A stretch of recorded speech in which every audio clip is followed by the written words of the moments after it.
आई भैया, एगो प्रेमी अपना प्रेमिका के संगे देवघर पहुंचल बा आ बाबा के मनावे के कोशिश कर रहल बा। सुनी जा कौना भाव में। पहले तू गईबू कि हम गई हो? हम गए तगावा अब अरे तू लो नाचो सोरे डीजे डब्लू वाला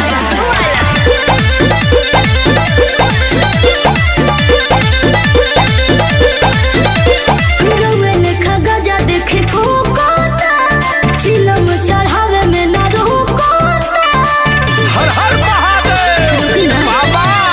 रोवेल खगजा देखे फूकोता चिलम चढ़ावे में ना रोकोता। कुछ भक्तिमय होके ब्यास। अरे अब की सवनवा में रहुरी भवनवा में ले आईनी भंगिया के गोला की आँख तनी खोली ए मोरा भोला की आँख तनी खोली ए मोरा भोला की आँख तनी खोली ए मोरा भोला।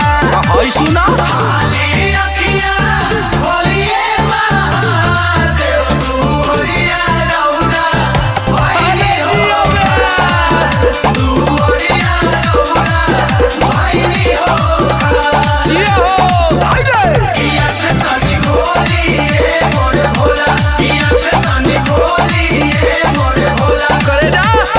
नाच लो लोग, तनी गेरुआ का मछवा टावा में बांध के नाच लो लोग।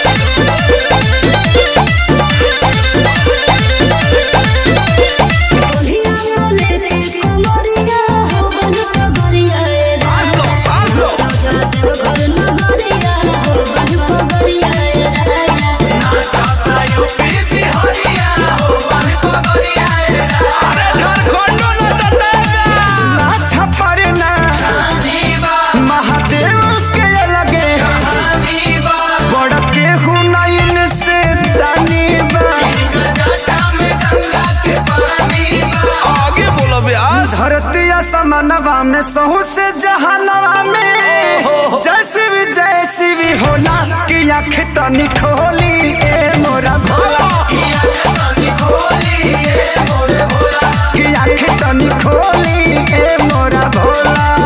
करे ना आज भक्ति में मन पागल बा।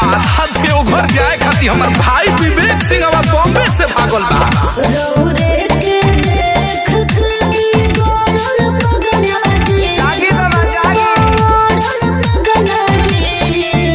बोली शुभम जी।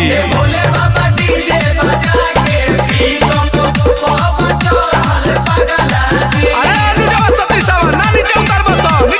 जागी जागी आ दुनिया जगा दी अरे अखिल सिखे सारी भोजन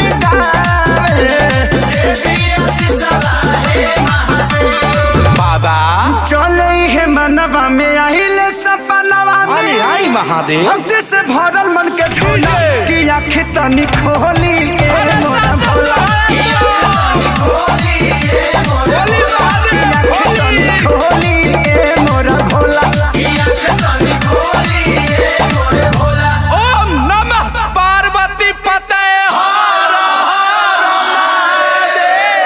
बम नाचने में नो कम्प्रोमाइज।